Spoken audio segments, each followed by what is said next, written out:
This is my Levoit EverestAir air cleaner. It's one of 6 units I have in my house, and this one has developed the noise you hear.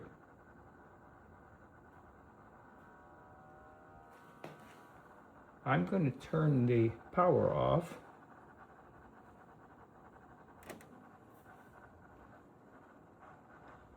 Vanes are closing at the top, but notice the noise continues. The only way the noise can be stopped is to remove the unit plug, which I'll do right here.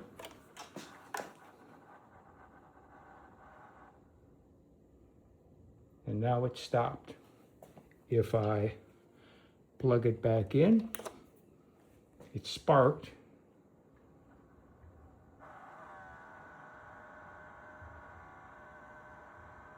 The unit is not flowing air, vanes are closed. You hear the noise. I'm documenting this problem because it's not normal on any of the other Everest air cleaners that I have in the house. Remember, total of 6.